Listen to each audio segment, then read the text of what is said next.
કૃષ્ણ પોતાના મુખારવિંદમાંથી યુધિષ્ઠિરને કહે છે અને વેદ વ્યાસે આ સિદ્ધાંત લખ્યો છે। શું કહે છે કે જે લોકો મારા ગુણગાન ગાય, કોના ગુણગાન? આપણે જ્યારે બે જણા ભેગા થાય ને ત્યારે ભગવાનના ગુણગાન ગાવા જોઈએ। 2 થાય 3 થાય 4 થાય, પણ આપણે શરૂઆત ઘણીવાર શું છે બીજાની શરૂ કરી દઈએ। ફલાણા ભાઈ 50 વર્ષ પહેલાં આવ્યા હતા, એટલું કમાણા અને હવે પાછા રોડ ઉપર આવી ગયા છે। ઓલો 5 વર્ષમાં આમ થયો, ફલાણી જગ્યાએ બળાત્કાર થયો, ફલાણી જગ્યાએ છોકરીને ઉપાડી ગયો। આપણે બે જાય તે આવું શરૂ થઈ જાય। તો એની જગ્યાએ મહાભારતકાર શું કહે છે કે બે જણા જ્યારે ભેગા થાય અને એ જ્યારે ગુણગાન ગાય છે, મારી કીર્તિ સમાજની અંદર જે ફેલાવે છે, આવો જે મારો ભક્ત છે એનો ક્યારેય નાશ થતો નથી। એટલે કે મારી લીલાઓનો પાઠ કરે। લીલા એટલે આ કીધું ને કે આપણે કહીએ ને કે મહાપ્રભુજી વલ્લભાચાર્ય ની લીલા થઈ, બરોબર ને? ભગવાન શ્રી કૃષ્ણની લીલા થઈ। લીલા એટલે જીવન। લીલા સંસ્કૃત શબ્દ છે, એનું ગુજરાતી થાય છે જીવન। તો ભગવાન શ્રી કૃષ્ણનું જીવન કેવું હતું એ આપણે કૃષ્ણ લીલા ગાવી જોઈએ। જ્યાં જન્મથી શરૂઆત કરી અને એ જ્યારે દેહોત્સર્ગ થયો ત્યાં સુધીની અનેક પ્રકારની લીલાઓ ભગવાને કરી છે, બરાબર? તો એ બધા જે લીલા છે એનું જે વર્ણન કરે, એની જે કીર્તિ કરે, એવા મારા ભક્તોનો ક્યારેય નાશ થતો નથી। અને આવા જે પરસ્પરસ આવી રીતના મારા ગુણાનું વાદન જે કરે છે અને એના સ્પર્શમાં એની સાથે જો આવી રીતના સ્પર્શ એનો થઈ જાય, એને જો ભેટી પડે અથવા એનો સ્પર્શ થઈ જાય તો સ્પર્શ કરવાવાળાને પણ સુંદર ગતિ મળે છે। વિચાર તો કરો, ખાલી જે કરે છે એને તો મળે જ છે, પણ આવા જે ભક્ત લોકો છે, જે ભગવાનના લાડકા દીકરા છે, એના સંસર્ગમાં આવે ને તો પણ માણસનો ઉદ્ધાર થઈ જાય છે અને એને પણ આવી રીતના નમે ભક્ત પ્રણશ્યતિ। અને આવો જે બ્રાહ્મણ છે એ ફક્ત સંસ્કૃતિનો જ વાહક હોય છે। પોતાના વ્યક્તિગત જીવનનો, કૌટુંબિક જીવનનો, ધંધાનો કે નોકરીનો કોઈ વિચાર કરતો નથી। સતત ફરે કોના માટે?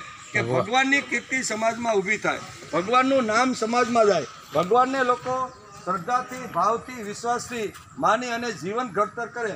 આવી રીતના જે સંસ્કૃતિના જે રક્ષક છે, આવા રક્ષકનો ક્યારેય નાશ થતો નથી। સંસ્કૃતિનો રક્ષક બનજે, સાચો મૂર્તિ પૂજક બનજે, પાંડુરંગનો પ્રેમ પામવા કરજે કામ એ સંતવતી। ગીતામાં પ્રભુ વચન બદ્ધ છે, નમે ભક્ત પ્રણશ્યતિ। કહ્યું ને હમણાં ભાવગીત, આપણે બહુ સરસ આ ભાવગીત, એ ભાવગીતની અંદર આ બધી વાતો આવે છે કે મારા ભક્તનો કોઈ દિવસ નાશ થતો નથી। એટલું જ નહીં, પણ મારા ભક્તના સ્પર્શની અંદર જે આવે છે, કેવા મારો જે ભક્ત છે, બીજો અભક્ત છે, પણ એના સ્પર્શમાં જે આવે છે ને એનું પણ કલ્યાણ થઈ જાય છે। ત્યાં કીધું છે કે મારા કે ગુણગાન અને મારી લીલાનો પાઠ તથા મને નમસ્કાર અને મારું જે ધ્યાન કરે છે તેમના દર્શન અને સ્પર્શ કરનાર મનુષ્ય બધા પાપોથી મુક્ત થાય। દર્શન એટલે આપણે કહીએ કે મહાપુરુષો જગતમાં જ્યાં જ્યાં ફરતા હોય ત્યારે હજારો લોકો એના દર્શન કરવા માટે જાય। આપણે એમ તેના દર્શન કરવા શા માટે?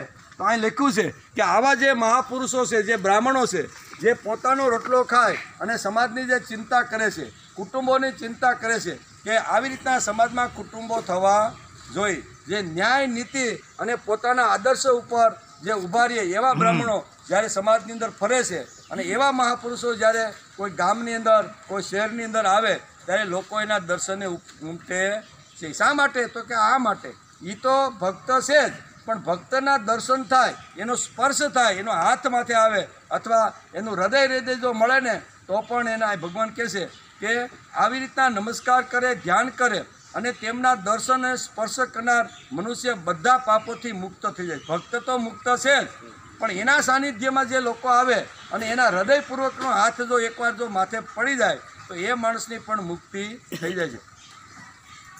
જે મારા ભક્ત છે, જેમના પ્રાણ મારામાં જ પરોવેલા છે, જે મારા મહિમાનું ગાન કરીને મારા શરણમાં આવે છે, જેમની ઉત્પત્તિ શુદ્ધ રજ વીર્યથી થઈ છે, જેઓ વેદજ્ઞ, જીતેન્દ્રિય, શુદ્ર એટલે કે શુદ્રના અન્નથી બચીને રહેનારા છે, તેઓ દર્શન માત્રથી પવિત્ર કરી દેશે। કેવા? આ પવિત્ર થવું હોય તો મહાપુરુષો જે જગ્યાએ આવે એના દર્શન માણસે કરી લેવા જોઈએ। એવા લોકોના ઘરે સ્વયં જઈને ભક્તિપૂર્વક વિશેષ રૂપે દાન આપવું જોઈએ. એ માગતો તો નથી, પણ સમાજની અંદર આવા જે ભક્તો છે એ સમાજના કલ્યાણ માટે રાત દિવસ ફરતા હોય છે. વલ્લભાચાર્યને આપણી પાસેથી શું લેવાનું હતું ભાઈ? કાંઈ લેવાનું હતું, છતાં 84 જગ્યાએ ગયા. 84 જગ્યાએ ગયા એટલું જ નહીં, પણ 84 જગ્યાએ 7 દિવસ રોકાણા. 7 દિવસ સુધી એણે ભાગવત આખી લોકોને સમજાવી, ભગવાનની લીલાઓ સમજાવી, ભગવાનના ગુણગાન કર્યા. અને ક્યાં બધું કર્યું? તો કે જંગલોમાં કર્યું. તમે એક બેઠક ઉપર જાઓ. આજે તમે જુનાગઢ દામોદર કુંડના કાંઠે બેઠક છે. હવે 500 વર્ષ પહેલાં જે બેઠક બની હોય, આજે જો આટલું ગાઢ જંગલ ત્યાં હોય તો 500 વર્ષ પહેલાં કેટલું જંગલ ગાઢ હશે?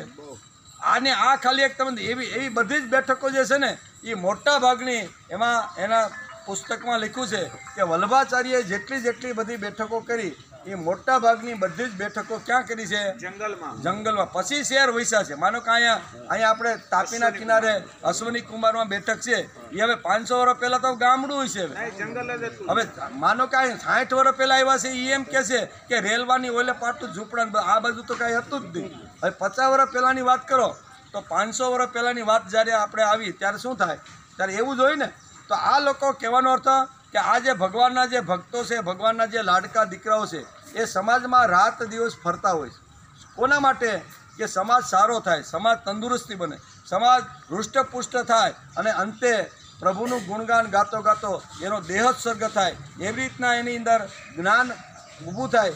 એના માટે આ લોકો રાત દિવસ પ્રયત્ન કરે છે. તેથી કહે છે કે મારા જે ભક્તો છે અથવા મારા જે ભક્તો છે એના દર્શન કરીને પણ માણસો પવિત્ર થઈ જાય છે. એવા લોકોના ઘરે માણસે પહોંચી જવું જોઈએ અને ન માગતા ઘરની અંદર આપણે દાન કહીને આવા જે બ્રાહ્મણો સમાજમાં ફરતા હોય અને કોઈની પાસે માગ્યા વગર અયાચક વૃત્તિથી કામ કરે. કેવું? કોઈ પાસે ગમે તેવી પરિસ્થિતિ નિર્માણ થાય પણ કોઈની પાસે લાંબો હાથ કરે એને અયાચક વૃત્તિ કહેવાય. કેવી? આવા અયાચક વૃત્તિથી બ્રાહ્મણો સમાજની અંદર આવી રીતનો જો કામ કરતા હોય તો એને ઘેરે જઈ અને માણસે એનું પૂજન કરી, એને નમસ્કાર કરી અને એને આવી રીતનું કવર હાથમાં, આજની ભાષામાં કેવું હોય તો શું કરવાનું? દાનની વાત ચાલે છે ને. એટલે અહીં ભગવાન અહીંયા યુધિષ્ઠિર, રાજા યુધિષ્ઠિરને કહે છે કે જે વખતે તમે સત્તાના સૂત્રો સંભાળ્યા છે, હસ્તિનાપુરની ગાદી ઉપર બેઠા છો, ત્યારે તમારે બ્રાહ્મણોનું બહુ કાળજી લેવી પડશે એમ કહે છે. અને બ્રાહ્મણ